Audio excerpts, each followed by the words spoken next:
Eu convido que você abra dentro da nossa sequência, dentro do que nós combinamos e ninguém se opôs, 2 Coríntios. Vamos para a nossa sequência, caminhando um pouco mais adiante, ainda no primeiro capítulo, 2 Coríntios, capítulo 1, dos versos 12 a 24. Eu creio que de Coríntios tem tanta passagem assim, talvez mais fácil de entender. Essa talvez seja aquela passagem que você lê, primeira vez você coça a cabeça assim, você fala, o que está querendo dizer aqui? Está meio confuso. Não está não, irmãos, estamos aqui para isso. Como é uma pregação expositiva, vamos seguir a sequência e entender alguns assuntos que Paulo está escrevendo aqui para a igreja em Corinto. Eu arriscaria pedir para alguém hoje tentar lembrar qual é o contexto dessa carta, mas não vou fazer isso não. Alguns fazem, né? Mas vamos só recordar agora, eu falo aqui na frente. Alguns problemas existentes em Corinto, quais eram? Idolatria e imoralidade. Paulo, quando escreve para aquela igreja, ele enfatiza a necessidade da igreja se aprumar em algumas questões nesse sentido. Alguns novos problemas apareceram.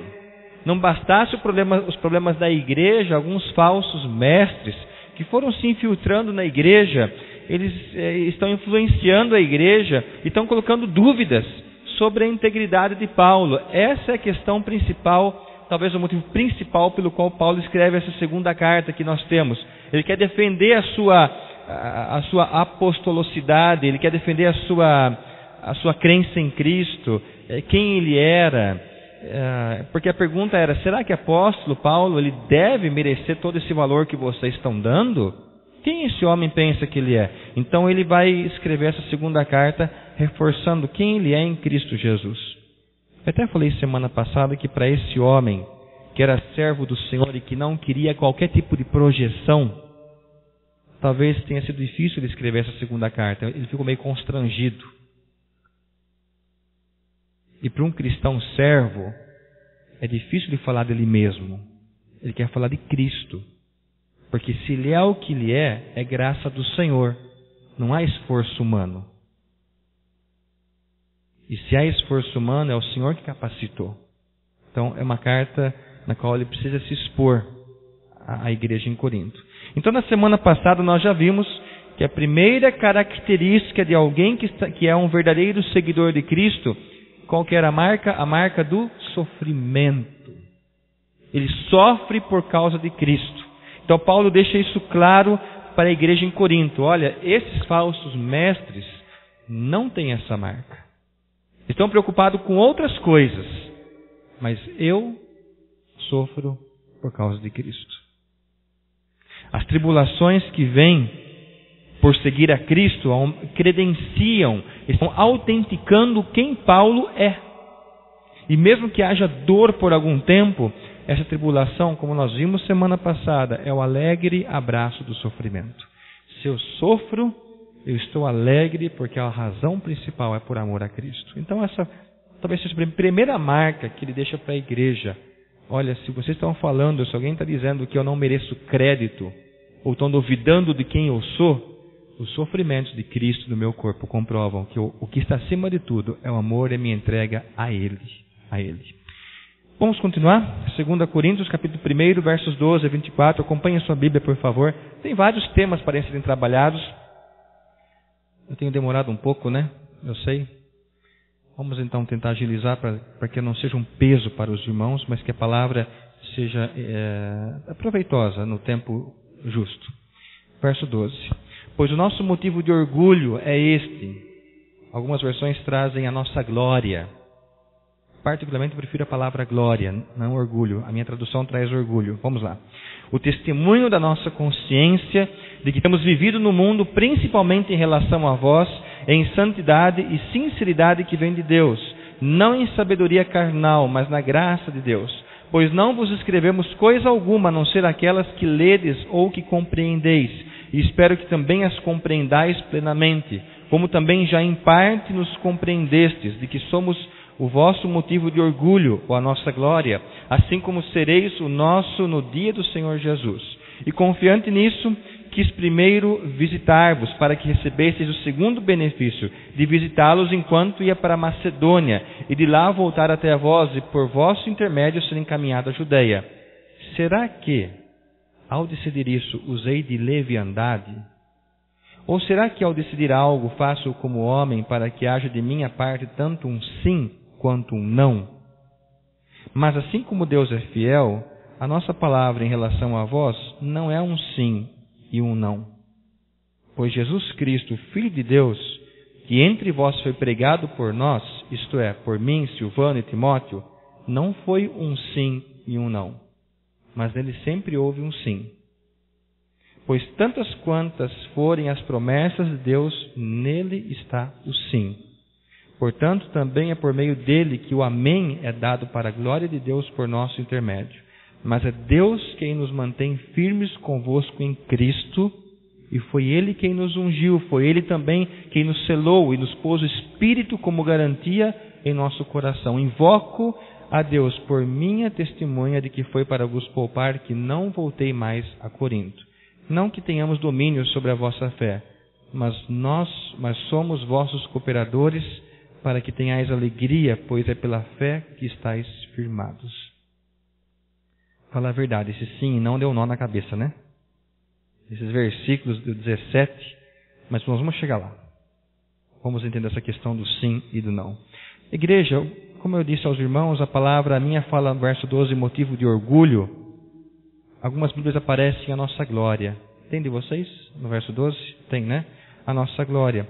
Paulo fala que a consciência dele, não do que ele acha, mas a consciência dele tem a aprovação do Senhor. Então, o que ele está dizendo? Igreja em Corinto, o que eu estou falando, escrevendo aqui agora, tem a aprovação do Senhor Jesus. Ele credencia o que ele vai dizer depois. E o que eu queria trazer para os irmãos algo interessante, porque ele está colocando isso nos versos 12, 13 e 14. Veja o verso 13. Pois não vos escrevemos coisa alguma, a não ser aquelas que ledes ou que compreendeis. Então ele está voltando às cartas anteriores que ele escreveu, para que a igreja leia corretamente aquelas cartas. Eu só queria trazer algo, aparece a palavra no verso 12, a palavra consciência. Aliás, o tema da consciência foi trabalhado muito bem no seminário digital pelo pastor Jairo Cáceres. Foi, né? A sã consciência diante de Deus. Tem muita diferença eu e você usarmos a consciência sem o temor ao Senhor. Tem muita diferença. Aliás, um exemplo. Alguns conseguem, eu acho que já falei isso uma vez, alguns conseguem justificar pequenos roubos, furtos, vamos falar furtos, com a seguinte frase: ah, mas não vai faltar para ele. Olha quanto ele tem. E vai lá e pega. Outros conseguem justificar, por exemplo, uma bebedeira de sexta-feira à tarde, à noite, com a seguinte frase: ah, mas eu trabalhei muito essa semana, eu mereço. Já viram isso? Já ouvi. Aliás, essa área do eu mereço é muito perigosa. Muito perigosa. E eu creio que Jonas, ele é um grande exemplo para nós. Lembra da história de Jonas? Era o culpado por aquela tempestade e desobediência a Deus, mas enquanto os marinheiros estavam lá desesperados, jogando as coisas no mar para tentar que o barco, enfim, se acalmasse, ele dormia lá no sótão. Dormia. E eu olho para aquele texto e eu sempre me lembro de um comentarista. Ele fala o seguinte: tem gente dizendo, eu estou de consciência tranquila, mas está acontecendo uma tempestade que eu não estou nem querendo perceber. Então a gente tem que tomar muito cuidado quando vai usar essa frase: ah, estou de consciência tranquila. Cuidado. Pode ter um pecado reinando no coração e você usar essa expressão. Ela tem que passar pelo crivo da palavra, não pela nossa consciência, pela palavra. Igreja, Paulo nos ensina então, versos 12, 13 e 14, talvez mais no 12, que a nossa consciência só pode se tranquilizar quando ela é aprovada por Deus. Deus aprova o que eu estou fazendo. Então a consciência tranquila vem pelo crivo, não do que o Werner acha ou do que você acha, pelo crivo da palavra. Pelo crivo da palavra. Uma vez eu, num aconselhamento, cuidei de uma pessoa, fulano, e nessas confrontações a pessoa não concordou com alguma colocação que eu fiz e me escreveu um e-mail um tanto duro, bem duro. duríssimo. Aquilo que você lê, e se você não é cristão, floresce um lado carnal assim, sabe? Puxa, eu estou me dedicando. E aí eu quis responder. Daquele jeito. Aí comecei a digitar. Digitar bem, viu? Aí eu não sei o que aconteceu, eu precisava sair, não sei se era para a igreja, mas... Aí deixei lá, eu salvei na pasta de rascunho. Eu falei, quando eu voltar eu termino. Bem terminado. Nesse meio tempo a pessoa ligou chorando, pedindo perdão. Eu voltei em casa, olhei para aquele e-mail, eu com todo cuidado deletei para não enviar sem querer. Às vezes nós com o coração quente, com uma consciência, a gente quer logo... Aliás, hoje eu li uma postagem, até o Roberto compartilhou. Era uma coisa sobre reclamação. Coloque num papel o que você reclama hoje. Leia amanhã. Será que você teria coragem de reclamar de novo? Então, quando nós damos um tempo a nós mesmos e permitimos que o Espírito trabalhe, talvez a gente apague muita coisa que gostaria de ter dito ou falado, porque a nossa consciência muitas vezes se amarra à carne, aos desejos carnais. Paulo disse que quando ele escreve uma consciência aprovada pelo Senhor. Está aqui no verso 12. É uma sinceridade que vem de Deus, não em sabedoria carnal. E eu confesso que aquele meu e-mail tinha muito de sabedoria carnal. Nossa, se tinha. Bons argumentos carnais. Carnais. E Paulo escreve, ele tem esse cuidado. Não é de sabedoria, mas vem da graça do Senhor. Então a carta dele é autenticada como alguém que escreve com o coração pulsando por Cristo, pela palavra.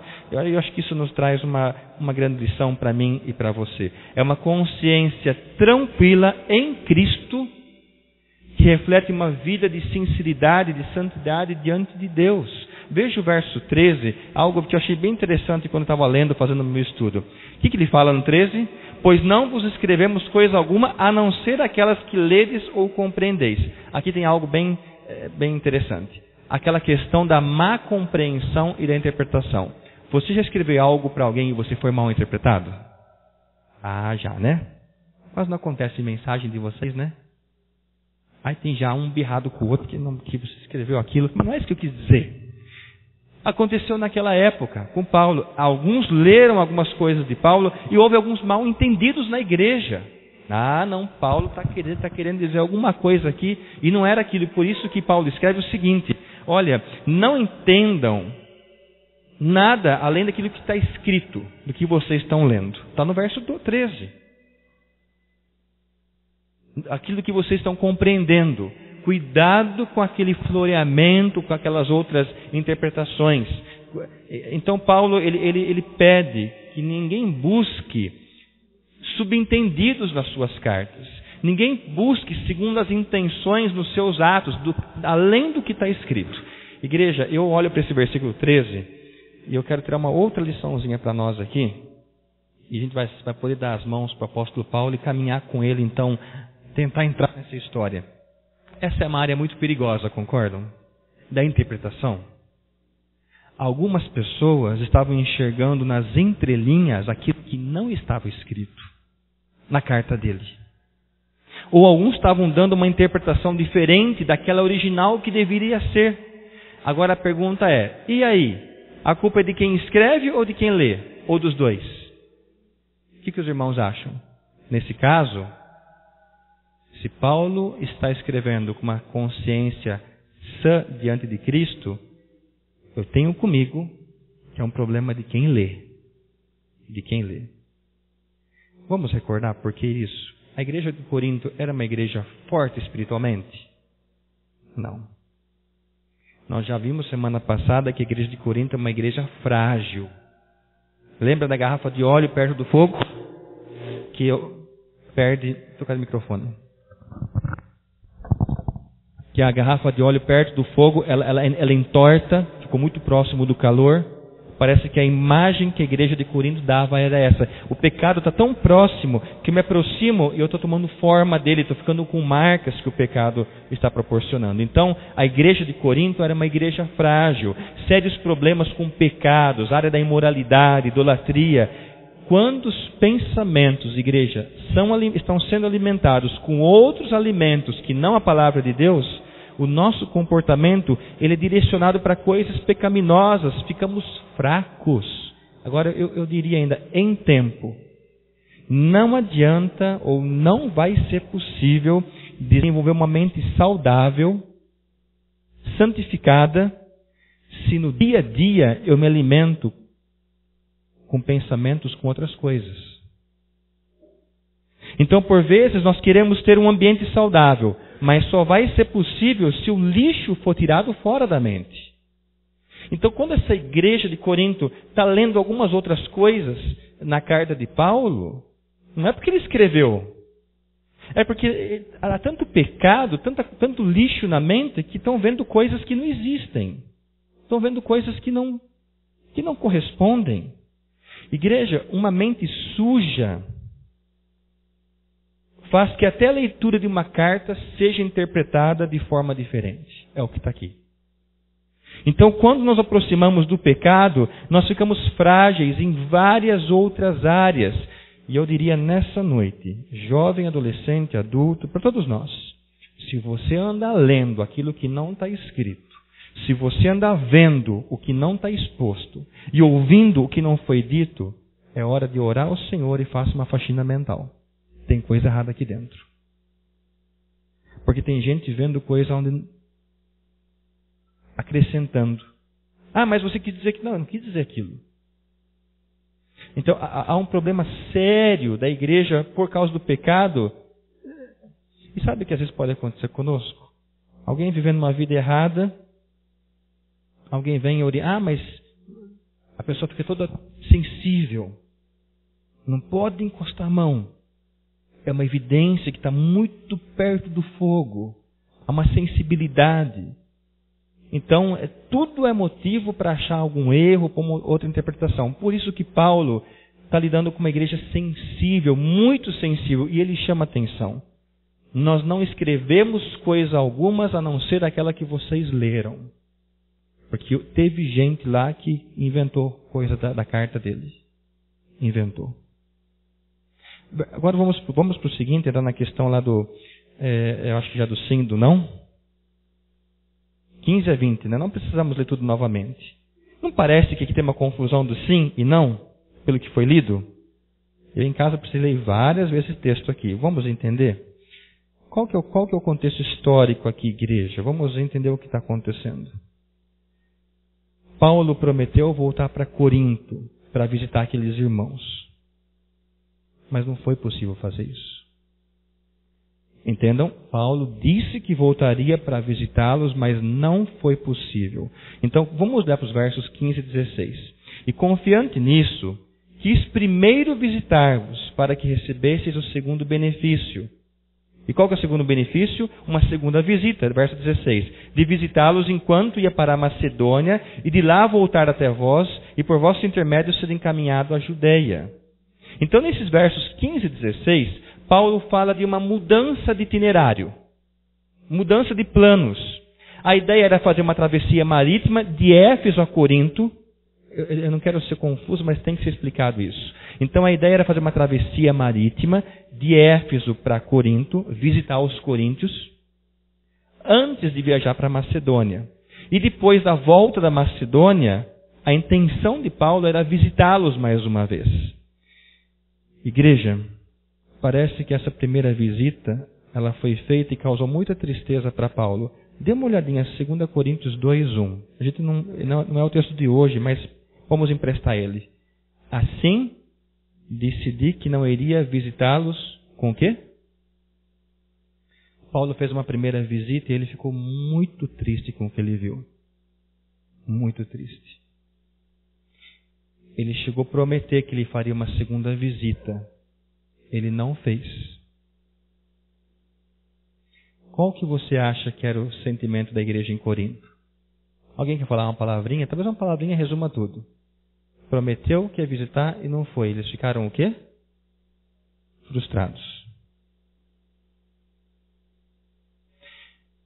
Nós vamos trabalhar essa questão da tristeza, talvez no próximo domingo, se der tempo. Na volta da Macedônia, Paulo não quis mais voltar para Corinto, não quis mais. Então nós temos, enfim, um problema aqui, um problema. Os adversários de Paulo, os inimigos, aqueles que estavam contra ele, se valeram dessa situação para colocar o que eu chamaria assim, mais uma pá de desconfiança sobre Paulo. Sabe aqueles que estão prontos para jogar uma pá de desconfiança, uma pá de condenação, uma pá de julgamento? Então aqueles estavam prontos. Sabe o que eles falaram?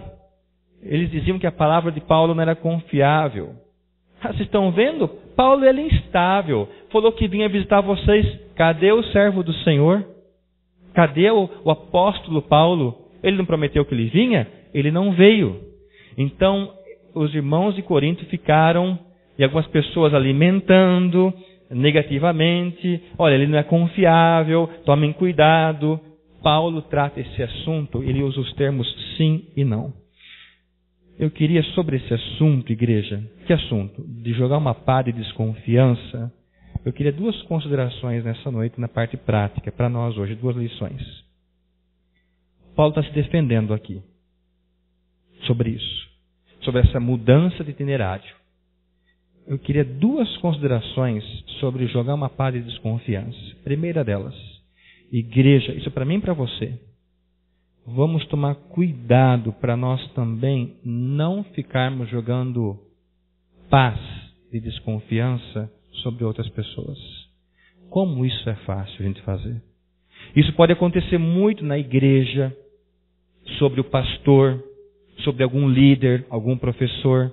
E geralmente acontece quando eu preciso acobertar algum pecado na minha vida, alguma carência na minha vida, ou até eu preciso de autopromoção, eu preciso ser visto, eu preciso me aparecer, eu preciso ser notado. Então eu começo a falar mal de outras pessoas. Igreja, quando isso acontece, em muitos casos, podemos crer, é para algum pecado meu ser ofuscado, ou para que alguém me note. Eu quero ser visto. Então como que eu faço isso? Eu pego pá de desconfiança e jogo em cima das outras pessoas. Paulo enfrentou isso na época dele. Isso é um cuidado para nós. Para que a gente não caia nessa cilada. E quem joga pá de desconfiança nos outros, mal sabe que está em pecado perante o Senhor. Por quê? Porque ele quer esconder alguma coisa sua. Ou se aparecer, se projetar de alguma forma. Uma segunda lição sobre pá de desconfiança, eu diria o seguinte. Um outro cuidado. Eu e você precisamos também tomar o cuidado para não ficar procurando o tempo todo erros na vida dos outros. Parece que tinha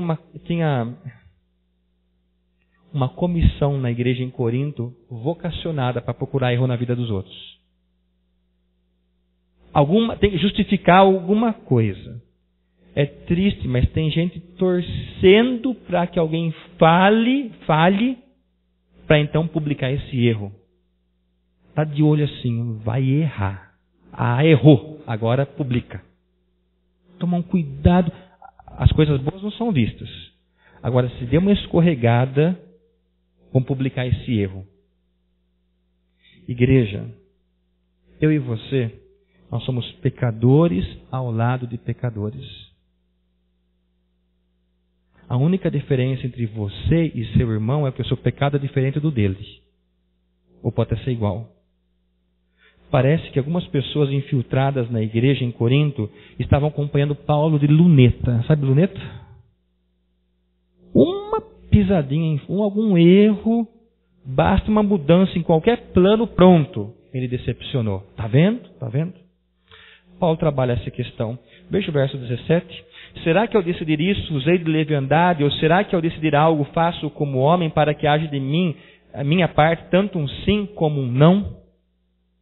Ele trabalha sim e não. Sim, eu iria visitar vocês. Não, eu não fui. Igreja, Paulo sempre foi fiel à vontade de Deus. E o próprio Paulo disse que ele não é o tipo da pessoa que diria sim, quando na verdade ele queria dizer não. este não da visita dele, da decepção, igreja, este não, ele estava de plena consciência com a vontade de Deus.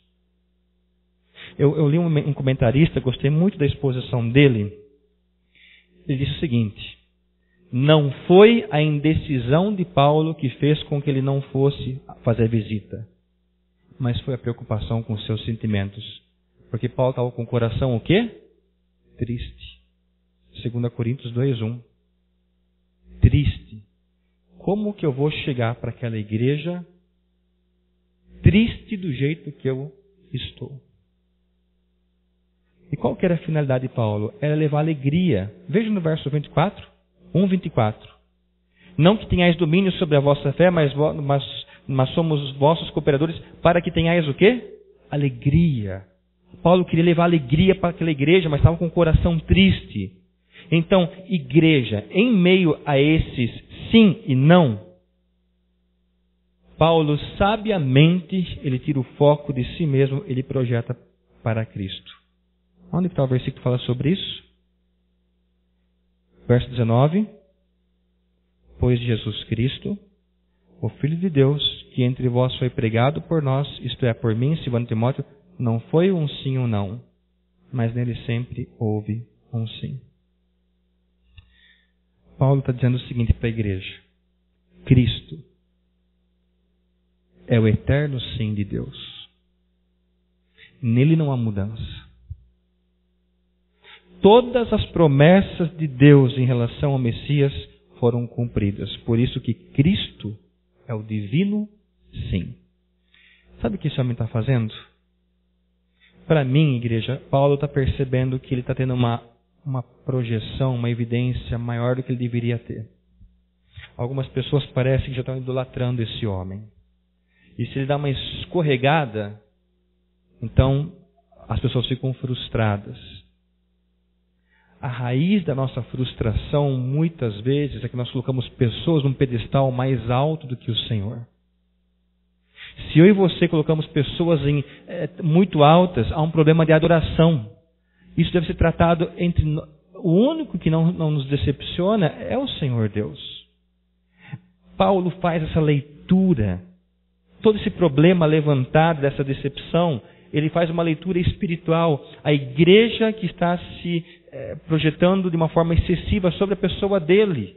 Por isso que ele traz aqui na carta o tema de olhem para Cristo, que é o eterno sim. Nele não há sombra de variação, não há mudança de planos. Então, igreja, quando as pessoas estão perdendo o foco, o apóstolo Paulo, ele restabelece o foco. Não olhem para mim, mas olhem para aquele que é o eterno sim. Até rimou, né? Não olhem para mim, mas olhem para aquele que é o eterno sim. É o sim de Cristo, é o sim de Deus. Você já pensou sobre isso, né? Você que está aqui nessa noite, já pensou sobre isso? Pessoas que buscam por ídolos. Eu lembro quando trabalhava aqui em Americana, a gente recebeu muitos artistas lá, sabe? Que eles cantavam na festa do peão. Então, as pessoas achavam até que eu era um privilegiado, ficar do lado de Daniel, Ivete Sangalo, Maurício Munieri, Leandro Leonardo na época, outros, Chitãozinho. Não, mas está tão perto de você. Enfim. Lá dentro do hotel, a equipe via as decepções. Era muito palavrão. As fãs ficavam na porta do hotel querendo ser atendidas, eles xingavam lá dentro. Era decepção atrás de decepção. Então, quando se coloca muitos olhos nessas pessoas, em deusa, cria uma idolatria. Eu estou falando de artista, mas podem ser jogadores de futebol, podem ser outras, ou pessoas, enfim. Parece que a lição para nós nessa noite, e Paulo ele traz isso. Quem é Cristo para nós? Ele é minha referência absoluta. Ele é aquele em quem eu não me decepciono. Ele é o Senhor, é o Rei da minha vida. Sabe que você pode hoje, no seu coração, orar agradecendo: Senhor Deus, obrigado porque Cristo é o meu eterno sim. Não há decepção em Cristo Jesus. Não há decepção no Senhor. Não há. Veja os versos 21, 22, 23. Esses versículos vêm endossar isso que Paulo fala antes. Por que Cristo é o eterno? Sim. Veja 21. Mas é Deus quem nos mantém firmes convosco em quem? Em Cristo. E foi Ele quem nos ungiu. Veja o verso 22. Foi Ele também quem nos selou e pôs o Espírito como garantia em nosso coração. Verso 23. Invoco, clamo a Deus por minha testemunha de que foi para vos poupar que não voltei mais a Corinto. Eu sou um homem submisso a Cristo, ao Senhor, e quero que vocês sejam também. Eu não sou referência, mas Cristo é em minha vida, o Senhor é em minha vida. Paulo tem todo o cuidado de conduzir para que os olhos dos irmãos da igreja de Corinto não estejam nele, mas em Cristo por ele, em Cristo. Igreja, eu tenho comigo que muitos estão colocando a segurança em pessoas, aqui, nele. Paulo diz o seguinte: todos nós nos unimos a Cristo. No verso 21. Todos nós nos unimos a Cristo. Foi Ele quem nos separou como povo seu. Foi Ele quem nos deu o seu Espírito. Então, igreja, se alguns estão colocando esperança em Paulo, de uma forma inevitável, esse homem está ganhando projeção, ele está ficando em evidência, de forma positiva ou negativa, enfim, Paulo está aparecendo, ele retoma que se há uma união, esta união deve ser em Cristo Jesus. Uma última lição para nós nessa noite. Igreja, isso serve para nós. Eu diria que Fazenda Velha, Igreja Batista que se reúne na Fazenda Velha. Os ministérios que a igreja desenvolve, os trabalhos que nós fazemos, eles nunca terão o resultado esperado se for para alguma projeção pessoal, se for para algum grupo aparecer. Não terão. Mas se cada um desenvolver a sua parte, como diz a palavra, fazendo como quem faz para o Senhor, então há unidade. Então há unidade. A igreja se desenvolve quando caminha com o mesmo propósito, fazer Cristo e a sua palavra serem conhecidos. Talvez você possa nessa noite colocar perante o Senhor o seguinte: Senhor, eu não quero ser usado para jogar pá de desconfiança sobre os outros. Eu quero ser usado para jogar uma pá do Evangelho. Amém? Pessoas com mentes corrompidas procuravam motivos para denegrir outras pessoas. Paulo volta à igreja com a seguinte ideia: Cristo é quem nos uniu. Então, ao contrário de jogar pá de desconfiança, jogue a pá do Evangelho, da palavra do Senhor. Jogue a pá do Evangelho. Talvez você possa olhar para você hoje e dizer: eu quero, através da minha vida, fazer Cristo e a sua palavra serem conhecidos. Eu preciso fazer Cristo e a sua palavra serem conhecidos. Eu não quero trazer informações de um outro irmão, de uma outra irmã. Eu quero trazer informações de Jesus. Eu quero trazer informações de Cristo. Igreja, nós já temos duas marcas de um cristão verdadeiro. A semana passada foi qual? Sofrimento. Paulo sofre por causa de Cristo. E qual que é a segunda marca hoje? Ele vive para Cristo, para o eterno, sim. Para o eterno, sim. Vamos orar ao Senhor? Vamos nos colocar em oração? Todos nós que estamos aqui. Talvez esse texto de hoje, que aparentemente parece um pouco complicado, falou ao seu coração.